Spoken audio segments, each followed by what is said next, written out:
皆さんこんにちは。好奇心 TV です。今回の動画は、密かに増え続けている生活困窮者の中でも特に車上生活者のことについて触れていきたいと思います。皆さんは車で生活している方を見かけたりしますでしょうか。私は結構な頻度で目撃しています。世の中で起きていることについて敏感になっているということもあるのでしょうが、よく見ます。最近では車中泊というライフスタイルを楽しむ傾向もあってややこしくも思えますが、事情があっての車中泊というのは明らかに醸し出す空気が違います。かなり生活感がいっぱいですし、普通乗用車や軽自動車に荷物がいっぱい入っていることはフロントガラス越しに確認できます。そしてそれらの場合、高い確率でサイドガラスや後ろガラスはカーテンなどで目隠しがされており、車高も荷物の重さからでしょうか、結構沈んでいることが多いので、車中泊を楽しんでいるタイプの方ではないことが一目でわかります。こうした傾向というのは政府が調査するホームレス人口の統計などには計上されにくいことなのですが、確実に日本の社会構造の変化が起きていることであり、人事ではないと思い動画にしてみました。当たり前になっている日常があっという間に崩れてしまうという難しい世の中になってきましたので、明日は我が身かもしれません。今日本の社会で何が起きているのかを知るためにもぜひ最後までご視聴ください。このチャンネルでは、自分や家族の身を守るためにできることや、日本人がこれ以上騙されることがないようにするための情報を発信しています。チャンネル登録がお済みでない方はぜひチャンネル登録をお願いします。さて、冒頭にお話しした車上生活者ですが、車中泊として非日常を楽しんでいる人たちも多くなっている一方で、生きるか死ぬかの瀬戸際に追い込まれ車で生活している方もいます。アメリカなどでは、トレーラーハウスやキャンピングカーなどでリタイアした人たちが気ままにカーライフの一環として人生を楽しむというライフスタイルが確立されていますが、日本の車上生活というのは全く趣が違っています。アメリカでのトレーラーハウスやキャンピングカーでの生活は、都内のワンルームマンションより広いのではないかと思われるくらいですし、シャワーもあればダブルベッドクラスも装備されていて快適な住環境になっています。ところが日本の車上生活者の状況は一言で言えば悲惨ですし、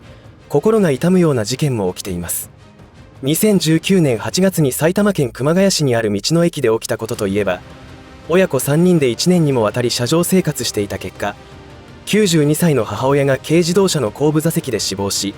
そのまま4日間放置していたということで50代女性が逮捕されたという、にわかには信じられない事件が起きました。車上生活を余儀なくされた背景というのはそれぞれだと思いますが、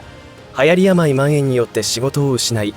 さらには物価高によって生活困窮者が増えているということが言われていますが、その数は政府も把握できていないといいます。厚生労働省がホームレスの実態に関する全国調査というものを実施していますが、調査の方法は巡回による目視確認だといいます。ちなみにホームレスの定義を確認すると、ホームレスの自立の支援等に関する特別措置法第2条というものに規定されており、それによるとホームレスとは、都市公園、河川、道路、駅舎その他の施設をゆえなく帰居の場所として日常生活を営んでいるものとするそうです。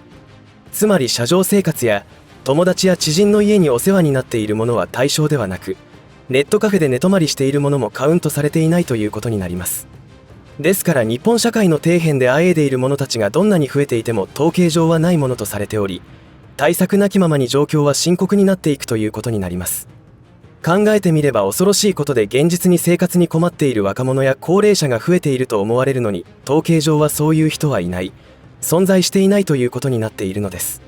もちろん民間団体が支援を行い、状況の改善に尽力していますが、問題は根深いようです。調査は毎年1月に行われており、令和5年1月の結果はご覧の通りです。なんと前年比で383人減っているということになります。これらは自治体や民間団体が取り組んできたことの成果であると評価がある一方で、統計自体が自治体の担当者が勤務時間内で目視確認するため、夜間の状態は把握できていないということがあり、実態とはかけ離れています。実際はホームレスとしてカウントされるような公園や駅などでは寝泊まりできなくなってきているという環境の変化が起きていることもあるし、ネットカフェで寝泊まりしている若者でも日中はアルバイトなどで出かけているし、身だしなみも不清潔な印象は持たれない状況になっているので、実態がつかみにくいとのことです。実際は調査結果の2倍、3倍はいるでしょうし、車上生活者の人数となるとますます実態はつかみにくいということになります。アメリカやイギリスでは家族揃ってホームレスになっているケースが出ており、日本でも起き始めています。つい先日に今現在のアメリカの状況をお伝えした動画を配信しましたが、程度の差こそあれ、日本も違法薬物の蔓延や立ちんぼも増えており、とても先進国とは言えない様相を呈してきました。特に最近の傾向としては若い女性のホームレスが増えているといいます。父親のわからない子供を産み、駅のコインロッカーに遺棄する事件も珍しくなくなってきました。5000円欲しさに身を売っている結果起きていることです。もちろんそれらは政府の統計に出てこないタイプのホームレスです。格差社会というと私の中では香港をすぐに思い浮かべるのですが、随分前に旅行に行った時はカルチャーショックを受けました。大金持ちの人たちが住むエリアと貧困層の人たちが住むエリアが線を引いたようにくっきり区別されており、顔立ちは日本人と似ているので、まるで未来の日本にタイムスリップしたかのような錯覚に陥りました。ご覧の画像のような暮らしを今の香港の若者はしているのです。トイレの中が自宅になっており、中には子供を含めた家族が住んでいるというのですから驚きですが、すでに日本の公園にある公衆トイレでも同様のことが起きています。さすがに家具まで持ち込んではいないと思いますが、これからは不法占拠も出てくるかもしれません。注意しなければならないのは2023年の後半にかけて、また流行り病蔓延の気配が出てきていますので、これでまたロックダウンにでもなったらお手上げの人たちも急増することは間違いないと思います。ろくでもない輩たちは、とにかく不安を煽って恐怖を植え付けることをしてきます。今後の日本をどんなシナリオで恐怖に陥れ、経済的に困らせた後にベーシックインカムやデジタル技術による見えない鎖につなげるような政策へとスライドさせるのか分かりませんが、善人ぶって救いの手を差し伸べる代わりにお注射をすることが条件になる可能性が一番可能性があるのではないかと思います。今回取り上げた車上生活者やホームレスに関してどんな解決策があるかということに関しては本当に難易度が高い問題だと思いますが、今日本社会で静かに進行しているこのような問題は、そのまま犯罪に手を染める人たちが増えることを意味していると思います。実際に道の駅を拠点にしていた親子3人が建設現場から工事用機械を盗み転売していたという事件が発生しています。もしかしたら安易な闇バイトに手を染め強盗を働くかもしれません。このようなどんなに大変な目に遭っていても声を上げられないという社会構造は、グローバリストが計画してきた社会の分断そのものです。まるで貧困に陥った者が悪いのであって自己責任だという声も聞かれますが、先ほど挙げた工事現場から窃盗を働き、それを売ったお金でギャンブルを楽しむというようなものは言語道断としても、社会構造を非正規雇用者の増加と業務の効率を追い求め無駄を省くという利益最優先の社会では、次なる犠牲者は今現在そのような経済的弱者を見下しているものになります。人は誰でも年を取り仕事効率が落ちます。そうなるとお払い箱です。残念なことに今の世の中はこのまま放っておくと多くの人たちの生活が脅かされることになるでしょう。そうならないためにも今すべきことは、自分にしかできない何かを見つけること。ロボットや AI では代替できない仕事に就くことだと思います。いかがだったでしょうか。本当に嫌な世の中になってきました。